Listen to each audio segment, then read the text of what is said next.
ရုတ်နိုင်ငံကနိုင်ငံအတွင်းအမြင့်ဆုံးတရားကိုဖွင့်လှစ်ခဲ့ပြီးအဲ့ဒီတရားဟာတူညီတဲ့ဒေသတွင်းကတရားတစ်ခုရဲ့စံချိန်ကိုချိုးခဲ့ပါတယ်။ဟွာကျန်းဂရန်ကန်ယွန်တရားကိုကွေကျုံဒေသတောင်ပိုင်းမှာတည်ဆောက်ပြီး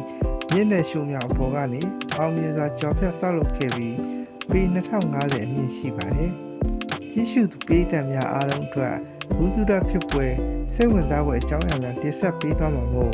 The Brihat Channel လေးကို like and subscribe လုပ်သွားပြီးအောင်နော်။ American Colorado ပြည်နယ်မှာရှိတဲ့ Arkansas မြို့ပေါ်မှာတည်ဆောက်ထားတဲ့ Royal George တရားထက်2ဆပိုမြင့်ပြီး American ရှိအမြင့်ဆုံးတရားထက်တောင်ပိုမိုကြီးမားတဲ့တရားဖြစ်ပါတယ်။တရုတ်နိုင်ငံပိုင်သတင်းတွေအရအကွေကျုံဒေသကတရားသစ်ဟာတောင်များဒေသထဲမှာတည်ဆောက်ထားတဲ့အရှိဆုံးတရားဖြစ်စံချိန်နဲ့ဆောက်လုပ်နိုင်ခဲ့ပြီးပေ4600အရှိရှိကြောင်းဖော်ပြခဲ့ကြပါတယ်။ဆောက်လုပ်ရေးနယ်ပယ်မှာအံ့ဖွယ်ထူးခြားမှုတစ်ခုအဖြစ်အတိအမှတ်ပြုခံရပြီးစီးပွားရေးနဲ့ခီးသွွားလုပ်ငန်းကိုတိုးတက်အောင်ဖော်ဆောင်ရည်ရွယ်ထားကြောင်းလည်းသိရပါတယ်။3နှစ်8လကြာတည်ဆောက်ထားတဲ့ဒီမဟာစီမံကိန်းကြီးကြောင့်ကြောင်ကမတစ်ဖက်နဲ့တစ်ဖက်ကြားတွာလာရတဲ့အချိန်ကို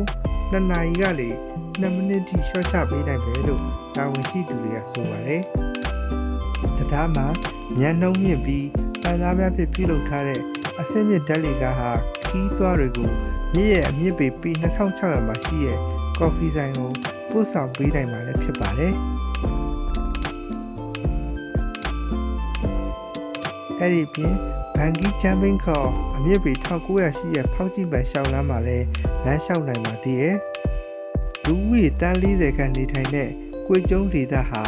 တရုတ်အစိုးရရဲ့စီးရဲမှုပပျောက်ရေးအစီအစဉ်အတွင်းတိဆောက်ရေးကဏ္ဍကိုမြင့်တင်နိုင်ခဲ့ပြီး